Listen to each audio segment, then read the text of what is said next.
What is up, you guys? It's me again, Carmel from Pearl11 Games, and welcome to yet another video of us learning more stuff about Roblox every day.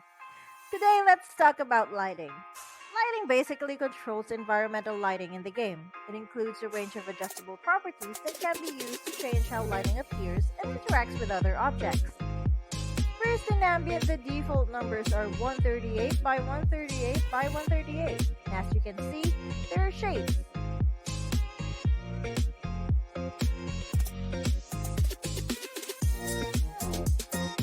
But if we put 255 by 255 by 255, it removes the shade around the object. Now let's try changing it to other numbers. Let's see. Let's try 600 by 600 by 600. So look, the object in the environment became so bright. It feels like it's glowing.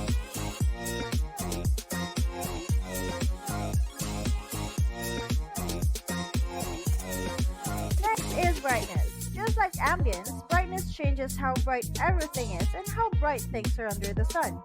But it still keeps a shadow no matter how high your brightness is.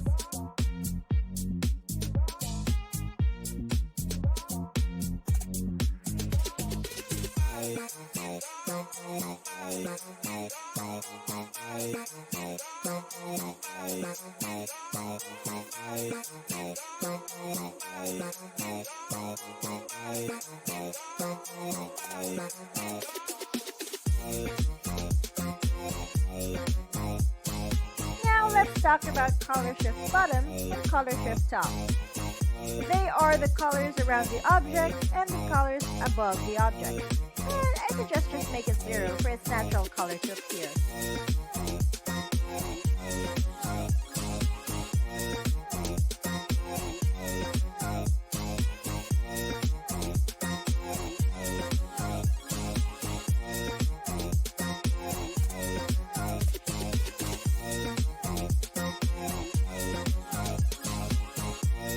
Next, let's move on to the fourth section. We have environment diffuse scale ambient.light that is derived from the environment. The value of this property defaults to 0. It is similar to ambient and outdoor.ambient property, but it's dynamic and can change according to the sky and time of day. We do recommend, however, that this property is increased, or when that property is increased, the ambient and outdoor.ambient are also decreased accordingly. Next, we have the environment special scale. It's a specular light derived from the environment.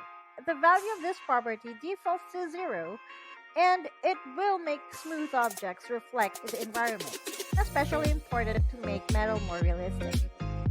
As you can see here, I'll change the block as metal, so you can use this to enhance the metallic color of an object.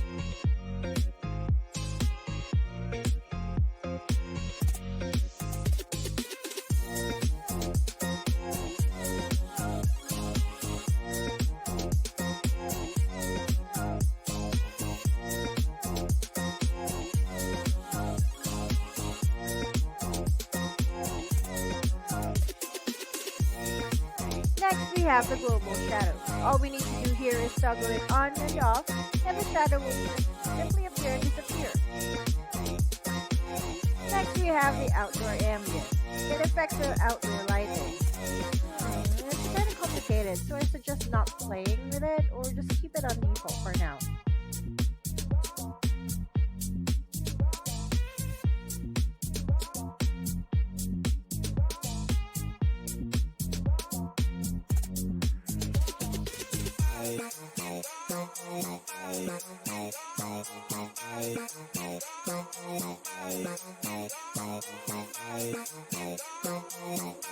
Now let's move on to shadow softness. It really depends on the aesthetics of your game.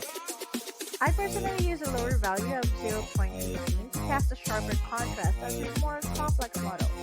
But depending on the map design, a softer shadow softness value can work just as well. As you can see the difference between the shadows here.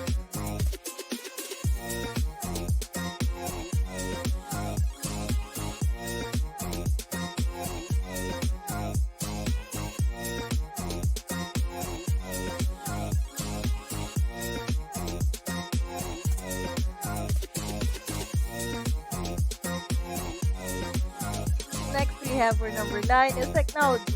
This property determines the lighting system used to render the 3D world. For example, Legacy, Future is Bright, Shadow Map.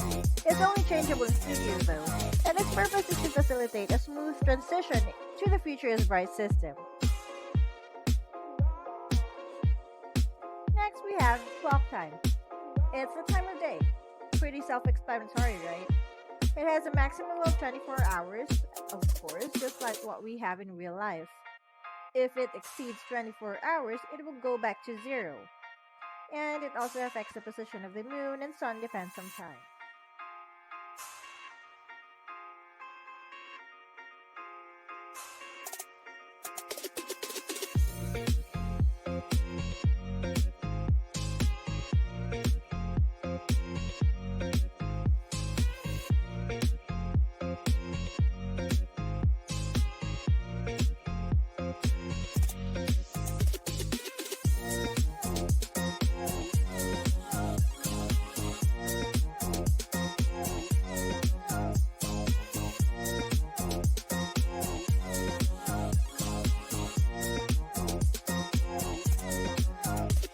Let's try inserting a sky in the lighting plot. In order to do so, press the small plus sign and then look for a sky.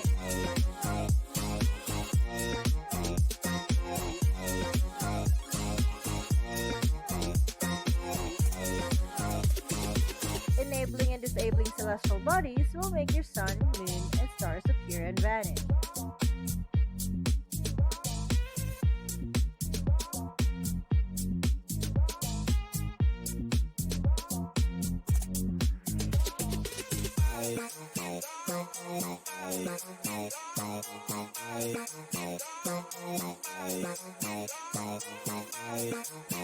To change the size of your moon, you can use the moon angular size.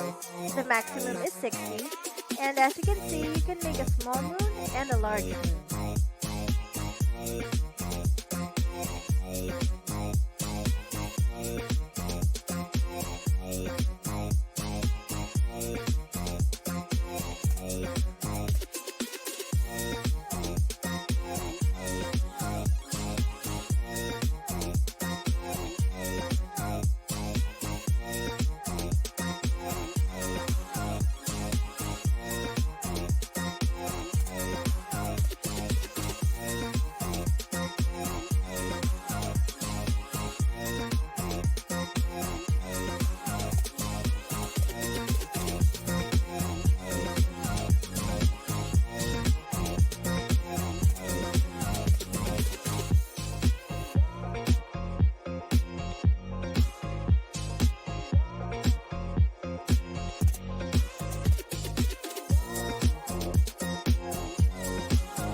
And lastly, for the fog, you can change its color if you want to, and then set the fog to end at 500 or 1000.